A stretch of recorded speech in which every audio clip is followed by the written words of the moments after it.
Good evening all, and welcome. Before the video begins, I have a huge announcement. My brother, not the one who makes history profiles, my other brother, has started a YouTube channel. Me and my wife have helped him out a bunch to make this. He's doing some pretty interesting content, and I have high hopes for this. I really hope that you guys will give him a chance, check it out, and let him know what you think. He's only starting out, so he could really use some love. So I'm going to leave the link in the description. I'll talk about it more at the end, but if you really could, go have a peep. It would mean the world to me. But anyway, for now it's time to get comfortable and let the darkness take control. Let me preface this by saying, I am one of the most skeptical people you'll ever meet. I'm not religious, I don't believe in ghosts or aliens, although I do believe that there might be life out there in the vastness of space, or any of that. This is the weirdest thing I've ever encountered, and have no real logical explanation for. No drugs, no booze, or anything like that were involved. My friends and I went camping up in the White Mountains of New Hampshire most summers in the middle of high school, and a few years after until life happened and we went our separate ways. Now, being a bunch of unorganized teen boys/man children, we always took forever to get in gear and actually get going, usually not leaving southern Massachusetts where we lived until late afternoon/early evening. One year we got up there at about 10 p.m. or so, and decided rather than hike into the woods, we would just sort of camp/crash out in the parking lot and hike in the morning. After a bit of unwinding and some food, everyone went to bed, except for me and one other dude. We ended up wandering over a small wooden footbridge over a river, and it was a perfectly clear night filled with stars and a fairly bright moon. And as we were shooting the breeze for a couple of hours about all sorts of stuff, movies, games, life and the like, it had to be well past midnight by this point.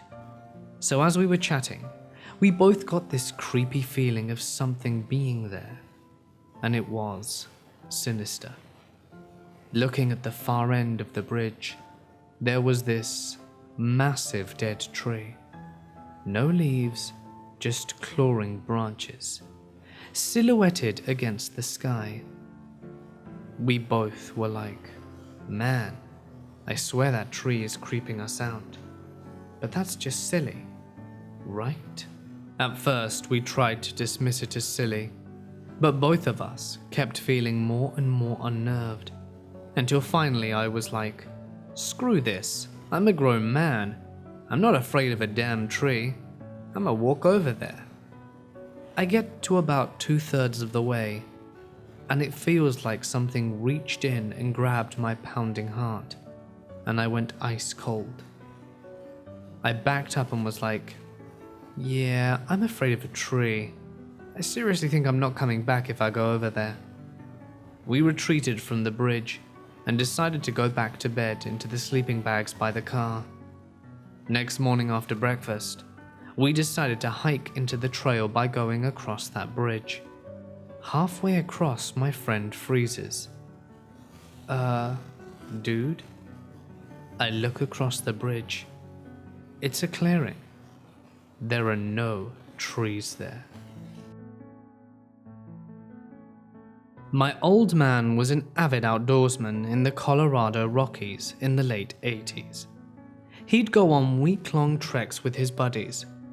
One summer, they'd been out for a few days in Pikes National Forest. They set up camp in a ravine they thought was safe. That night, my dad unzipped the tent to take a leak in the dark, and outside stood a pair of pale bare feet. My dad screamed and unzipped the tent. Everyone else woke up and asked what was wrong. My dad said someone was barefoot out there. They went out and flashed their lights for a bit, hollering. My dad swore he saw what he saw and described the feet in detail. They were old, blotchy feet. One even had a lump on the ankle. Tony, his buddy, asked which foot, left or right, and my dad said it was the right. Then Tony said they needed to move their camp immediately. Dad asked why. Tony said they didn't have time. They went along and packed up and moved it to the top of the hill. The next morning they woke up to find a flash flood had torn through the ravine during the night. It would have surely killed them. Tony's grandfather had died a month prior, and one of the last things he said to him was that he would always watch over him. The feet my dad described reminded Tony of his grandfather's very feet. My dad is highly religious, supernatural or not. Someone's vision of paranoia saved their lives that night. When I was a kid, my family took a giant camper pop-up tent thing around Europe. We were stationed in Germany in the late 70s. At the time, it was our summer vacation, and we spent it in the wagon, hauling the camper and camping through different countries. There were always interesting things happening at campgrounds. One time, we were almost flooded out by a flash flood/rainstorm along the Loire Valley. Another time, all of our shoes were filled with slugs. But the scary one was somewhere back in France. We were camping at some campgrounds that were on some really old property. Right in the middle of the campground, there was this really old abandoned chateau. It wasn't really that big. You could see in the windows. All the wallpaper was peeling off the walls. Some rooms that you could see into had ragged curtains and a few pieces of furniture. The doors were locked up with chains and had a no trespassing sign in the front in French. My brother and sister and I were playing around the old place at dusk, peeking in the windows until we were called back to the tent for the night. There were probably about 10 other campsites with people in that night. Later, at around 1 a.m., I had to pee really bad. I was old enough to be allowed to take my flashlight and walk to the bathroom by myself, so I quietly unzipped my tent and headed out with my flashlight. I had to go right by that creepy house. I skirted by the house as fast as possible. On my way back, I passed by the house and someone else was walking diagonally from me, and their flashlight reflected on the windows. I glanced over at the light, and there was a giant figure in the window, just behind the curtains that the light illuminated. It was thick and dark, and had white eyes that blinked at me for a second. The person's flashlight moved over pretty fast, and within seconds, the figure was gone. I never ran back to the tent so fast in my life. My mum said she heard me coming when she heard my flip-flops flapping like crazy back to the tent. I would only talk about it in the morning, when it was light again. When I was a kid, around 6 or 7, my parents would take my brother and I camping all the time. There was one time where we were camped out in the middle of this forest, where you could pay to have your own section on the trail. My dad picks one that is at the end of the trail, so that we don't have people walking past us in the morning to go to the restrooms/showers. Probably the second night we were there, my dad lets us stay up till 12:30, which is a big deal when you're a kid. He's telling us all these scary stories, and we're having the time of our life. Just as we're about to go to bed, we see a figure biking towards us. I figure that it's a park ranger, or someone like that, to see if we're doing all right.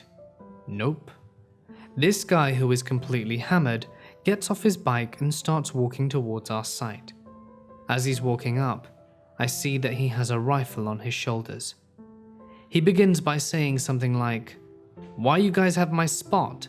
and all this weird shit about how he stays here every night. My dad politely asks him to leave, but I can tell my dad is starting to tense up. This guy starts completely going off on my dad.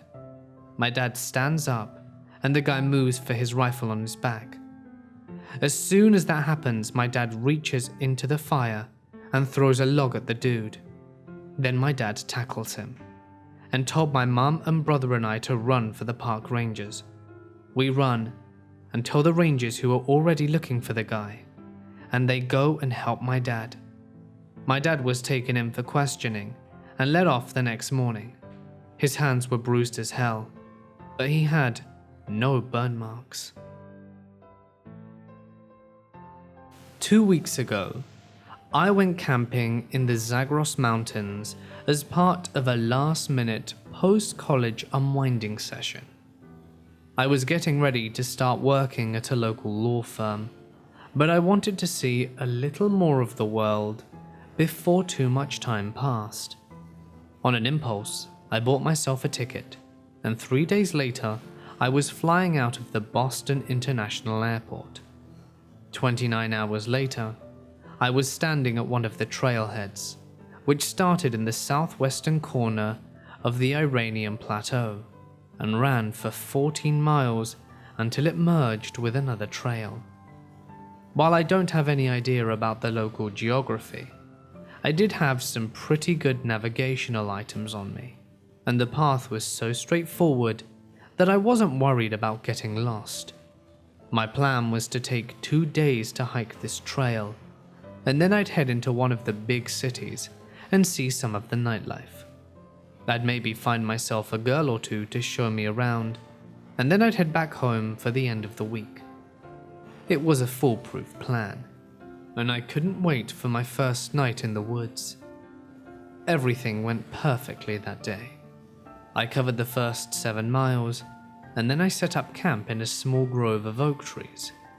I hadn't seen another person out there, and the trail looked less used than I'd expected, but I loved how much wildlife I had seen. I made a fire and heated up one of my dad's MRE dinners, and to my surprise, the military packaged beef stew didn't taste bad at all. Before heading to bed, I made sure that everything was stored away carefully, so that animals wouldn't try to get into anything, and I fell asleep within minutes of crawling into my tent.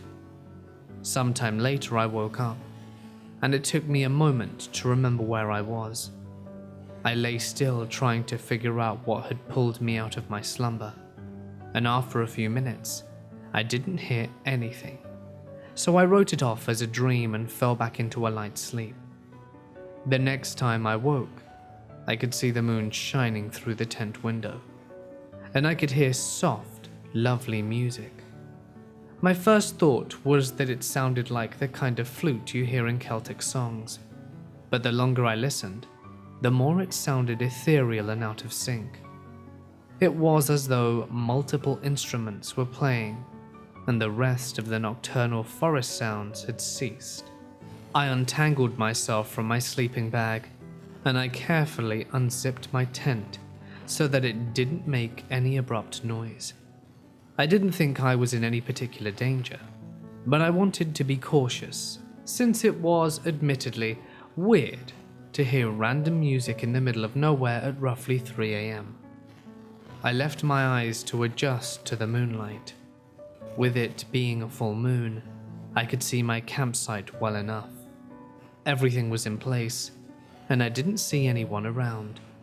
The music sounded like it was coming from off to one of the sides of the clearing, and it didn't sound particularly close. I propped my head back into my tent, long enough to grab my boots and a flashlight. Then I closed the tent behind me and began to follow the music. I was intensely curious, and I figured that if I maintained a good distance from the sound, no one would ever know I was there. I crept along the edge of the clearing, trying to keep to the shadows while making my footfalls light. I followed the haunting music into the darkness, my senses on overdrive as I tried to track it. I wasn't the best woodsman, but I like to think that I could handle this.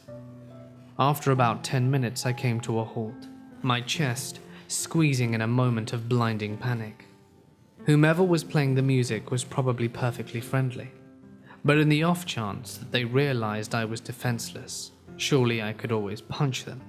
But that wasn't going to do me much good if they had a weapon, or they could take a hit. I began checking the ground near me, and I soon found a sturdy, thick branch that seemed like it could do some damage if necessary. I tucked it under my arms, cradling it to me as I advanced. It took me another 5 minutes, but I soon found the source of the music. As I got closer, I shut my flashlight off, and I waited to see who was there. It took my brain a moment to process what I was seeing. I had expected a person to be sitting at a campsite playing music, but all I saw was a deer. The clearing it was in was flooded with moonlight, and the flashlight was bright enough that I wished I had a camera with me. After a minute, it raised its head from the berry bush it had been grazing on, and that was when I saw that it wasn't a deer. Its single antler was long and spiraled, almost like that of a gazelle, but I could see that each prong had a hole in it. The antler was acting like a pan flute, since it made a musical sound whenever the breeze blew across them. I studied it in fascination, and that was when I realized we weren't alone. Along the edge of the clearing, several animals had poked their heads out and were cautiously surveying their surroundings. They were all drawn towards the deer-like creature, and they seemed to be as interested in the music as I was. Each time the wind blew, the animal crept a little closer, and soon I could see that there was a weird mix of them. There were a couple of striped hyenas, a snake, some Persian fallow deer, some rabbits, and even a cow. I didn't even realize that Iran had whatever the deer thing was, much less hyenas, so that came as a surprise. As I tried to identify the rest of the animals, a violent gust of wind began blowing, and the once silent animals instantly turned agitated. Over the enraged sounds of hisses, growls, bellows, and thumps, I could hear the music soar, but now it had a heavier, more aggressive quality to it. The animals began turning on each other, and soon it was a war. Biting, clawing, kicking, and stomping began to kill them off, until only 2 animals remained. The cow and one of the hyenas stood panting as they faced off against each other. They were covered in bloody gashes, and the cow looked like it was missing an eye. As the violent song died down, the cow shook its head, as if it were trying to get a fly out of its ear, and the hyena let out a scared, confused whimper. Throughout the carnage, the horned thing had stood in the same spot, and I don't think it had moved a muscle. It finally stepped away from the bush, carefully stepping over the carcasses and gore until it stood in front of the remaining animals. They held their grounds, and the hyena began growling. The deer-like creature shook its head, and a piercing whistle-like sound came from its horn. It startled the animals, who both skittered away. I had no idea what I had just witnessed. It had happened so brutally and quickly that it had been hard to keep track of any one animal, and I had to force myself to keep breathing steadily so that I wouldn't vomit. I had never seen bloodshed like that, and I couldn't stop my hands from shaking. As I began to back away, the creature daintily made its way into the center of the clearing, and to my disgust, it began feeding on the slain animals. I could hear bones snapping wetly, and that was when my stomach betrayed me. I vomited, and when I finally stopped heaving, it was gone. I could smell the blood and viscera in the air, which sent my stomach into another wave of nauseated cramps. I made my way back to my tent, practically crawling at some points, and that night, I barely slept. What little sleep I did was filled with nightmares, and without hesitation I cut my trip short. When I had internet service again, I spent some time trying to find what the creature was, and it seems like it was a shadvar. The easiest way to explain it was by calling it a carnivorous unicorn, and they were thought to have gone extinct hundreds of years ago. The type of animals they like eating respond to the sounds of their horn, and that's when it's too late for the prey to escape. It's a fascinating creature, but I hope to never see one again. This happened to my mother in the 80s. Her parents had died when she was young, and her auntie, who had looked after her while she was growing up, had suddenly died from a tumor. Things weren't going well, as my auntie was heavily in debt, and my mother had to sell pretty much everything that she owned in order to try and pay them off, which she couldn't even do in the end. This left her homeless, and with the little money she had, she bought a tent and ended up camping in the woods on the outskirts of our city.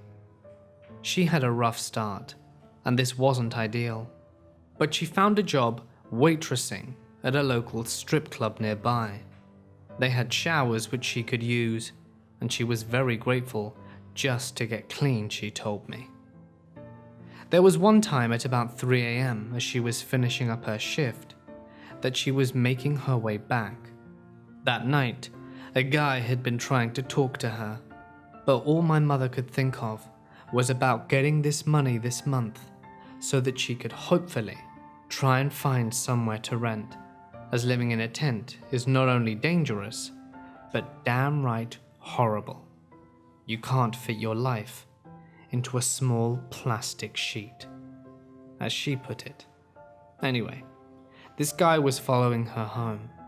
He kept telling her that she was beautiful and that he wanted to take her out, but my mom wasn't interested and told him to please leave and that she was waiting for her husband to pick her up by the forest. She knew that she couldn't make it back to her campsite because this guy would find her, and it's not like she had any protection or security. So she went in a different direction and just kept on walking. The guy, probably slightly drunk, still persisted, and she was getting very agitated. That's when out of nowhere he broke out into a run, and my mum defaulted to run back to her camp. She ran as fast as she could and said that she lost the guy.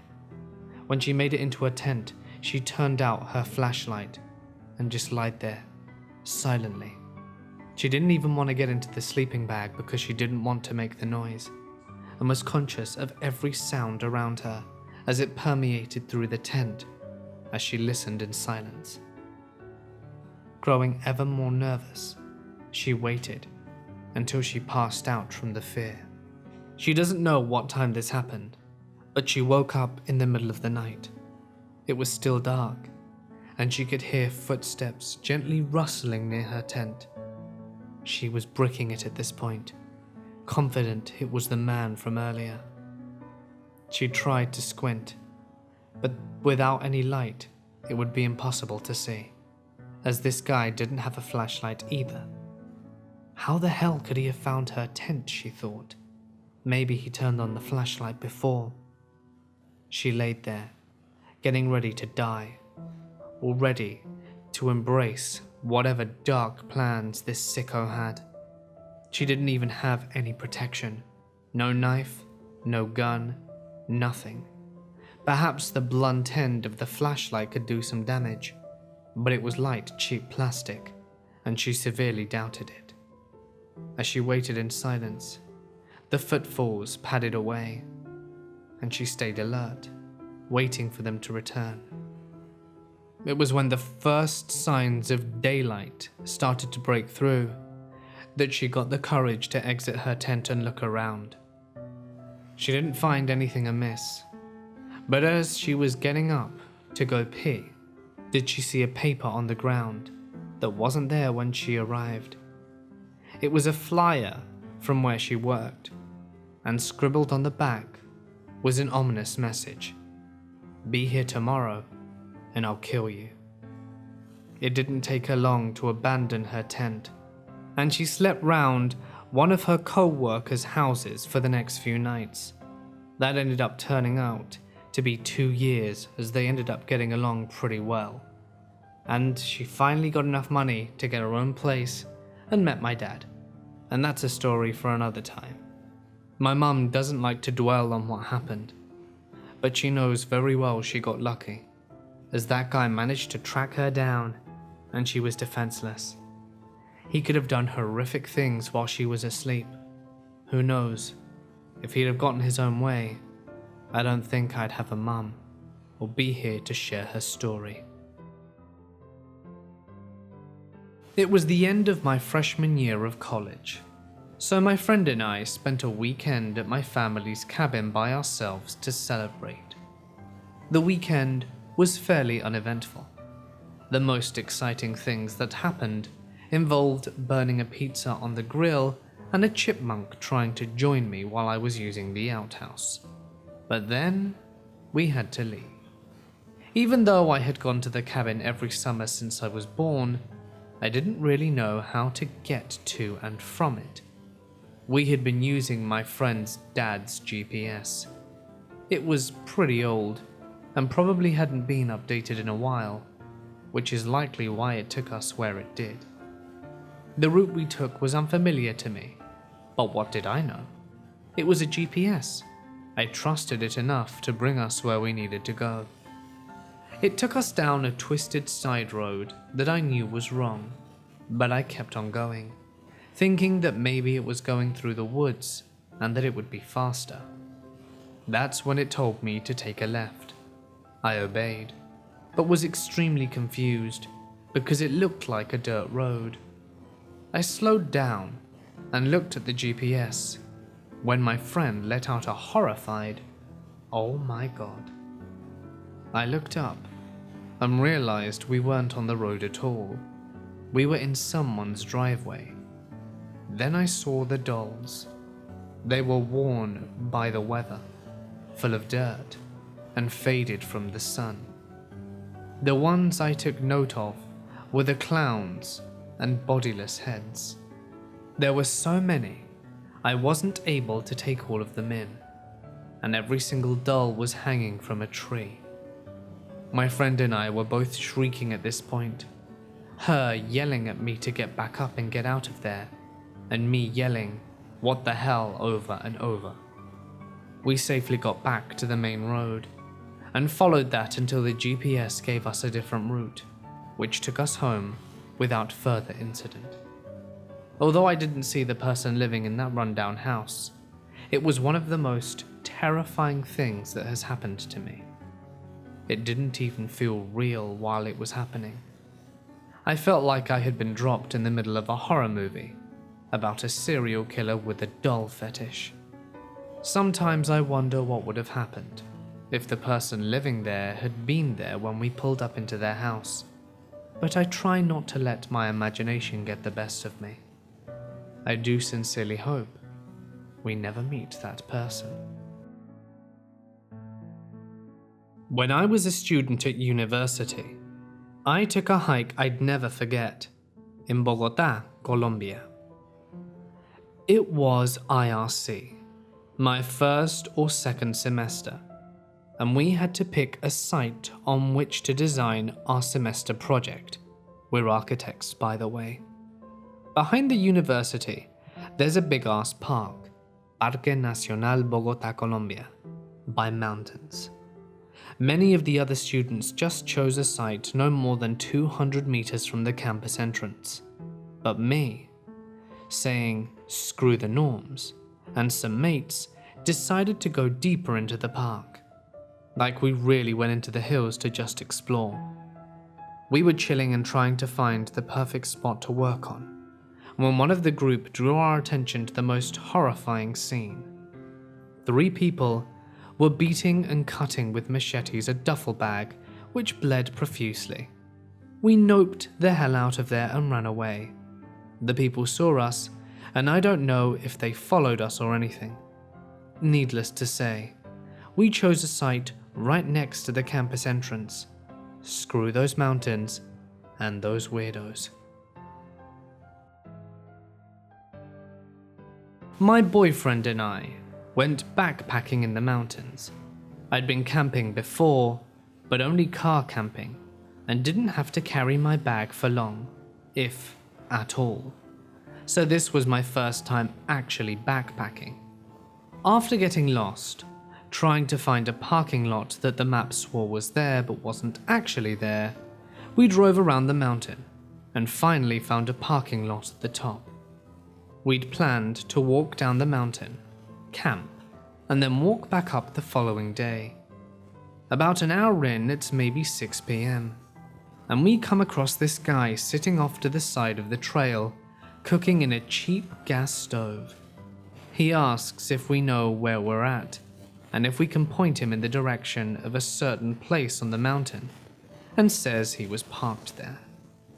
He continues talking about how he had a friend drop him off, who was going to pick him up at point A, and then changed the story to he was parked at point B, and said the friend who dropped him off went to hike somewhere else, and another friend who had the map turned back to point C to wait in the car. We finally bid this dude good luck and continue down the trail.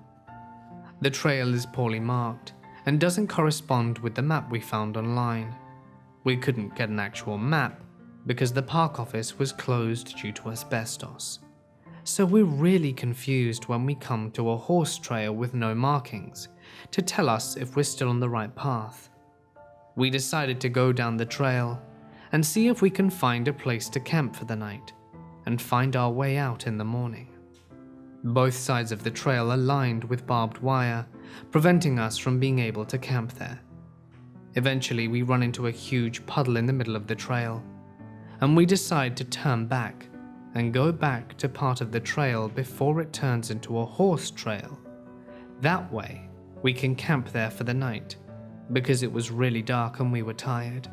About 20 feet behind us was the man from earlier. He talked to us again, and throughout the conversation we learned he had heavy narcotics, including fentanyl, and another one I don't remember the name of.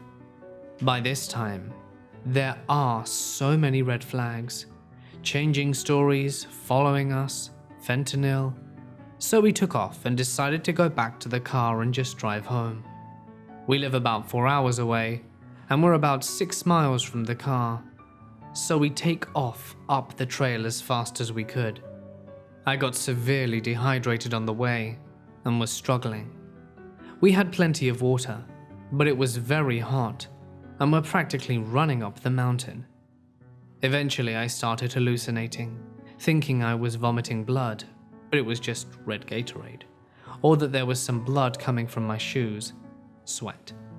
And there may or may not have been a bear somewhere nearby, but that could have been a hallucination too. We ended up doing the full 6 miles up the mountain in 2 hours. We reached the parking lot, and that's when I gave up. I decided to wait on a bench while my boyfriend got the car. The parking lot was curved, so we were out of sight with each other. He finally came back down to me with the car and helped me in. We found a gas station to sleep at for a little while before heading back home. Oh, and as we were driving out of the parking lot, we saw a sign saying hitchhikers may be escaped convicts. Perfect. Back in the 80s, I was a camper at this place in the Adirondacks, a 6 million acre state park in upstate New York. All camps have their own customs, and I'm not sure if this occurred elsewhere, but I was sitting around a campfire and the smoke was blowing in my face. We would utter the phrase, "I hate white rabbits," and I swear this worked. The smoke would immediately move towards another direction. No, it was not the breathiness of speaking the words that made the smoke move. It was rumored to be a voodoo chant. So things were different back in the 80s. The things we did back then might have gotten you kicked out of camp if you were caught these days. Or maybe it would result in a lawsuit in jail time. Like the time my counselor locked me in his room with a 6-pack of Budweiser tall boys and told me that I couldn't come out until I was finished. But that's a separate story. This camp was right on a very large and pristine lake, and periodically, there would be hikes and canoe trips to some of the islands on the lake. You got to choose your adventure. So we were on this canoe hike to a large, really large, island that was not too far from camp. We were all the slackers, smokers, and stoners on this hike, my kind of peeps. The island was so large. It had a pretty wide running trail that went around the perimeter of the island, wide enough to comfortably ride around a four-wheeler, and they were wider than I was at the time. So I mentioned this was the 80s, right? That first night, some of us campers were partying with the counselor. Beers were being drunk, and someone had some mushrooms that I did not partake in. We, of course, were sitting around the fire. When the smoke blew in someone's face, they said the phrase, "I hate white rabbits." The smoke moved. The next recipient of the smoke said the words, and the smoke moved again. The words began to be uttered more quickly as the smoke moved faster and faster from person to person. At the height of this frenzied chanting, the smoke was starting to almost look like a vortex. The next morning, I opened our tent to see lying on the ground, spanning the width of the running trail, the biggest rabbit I've ever seen in my life to date. It was dead. It had eyes that were glazed over and blue, and it was white. A few years back, a friend and I used to camp out in the woods near my house. You weren't technically supposed to camp there, but it's not like anyone would notice if we did. Anyway, we set up camp, had a few drinks, and eventually went into the tent around 1 to 2 a.m. My friends fell asleep pretty much instantly, but I couldn't get comfortable because there was a rock or something under the tent where I was sleeping. It's a 2-man tent, so there wasn't a whole lot of room to move around or anything. After about half an hour, I saw a faint light from the distance shining into the tent that slowly got closer. I don't know why I didn't wake my friend up right away. And after the light got about 5 meters from the tent, it began circling once or twice, at which point I was trying my best to quieten my breathing and was nudging my friend to try and get him up. After what felt like forever, my friend finally woke up. I pointed to the light source, and we ended up running out of the tent, shouting, and waving the axe that we had used to collect wood for the fire. At which point, the person seemed to leg it, because we never found any trace of him again afterwards. We called up my parents, and got them to drive up to us and take us back home. Bear in mind, we were 17 to 18 at the time.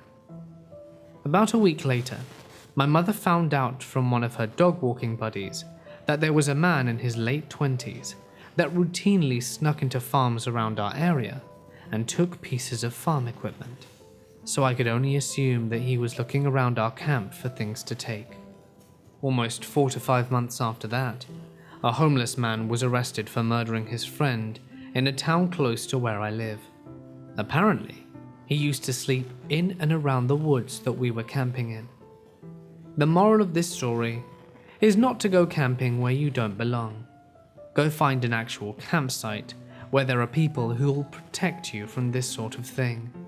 It's better to pay $20 for a safe place to camp than risk any confrontation later down the line. Hey guys, it's Mort here, and thank you so much for listening.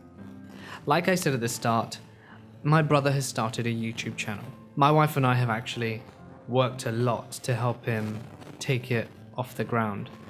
So it's going to be showing in a few seconds on the screen, and it is in the description. I really hope you like it. We've tried helping him a bunch, and he's already written loads of scripts, so he's definitely going to be releasing videos, I don't know, maybe every week or every 3-4 days. We're not sure yet, but still, it's a lot of fun. It's called Forgotten Lives, and it's about people whose lives you may not know about, who have lived or led really interesting lives or have done really cool and interesting things. My brother's not sure if he's going to focus it more on crimes, but this one is a crime that I'm sure many of you could find interesting. Anyway, link, like I said, in the description or on screen soon, and it would really, really mean a lot to me if you guys would check it out. As always, don't forget to like, comment, subscribe if you're new, press the bell icon, all the good stuff, and, you know, why not hit 1,000 comments as well? That would be amazing. But anyway, for now, guys, I'm going to sign off. I hope to see you on my brother's channel, and I'll see you in the next one.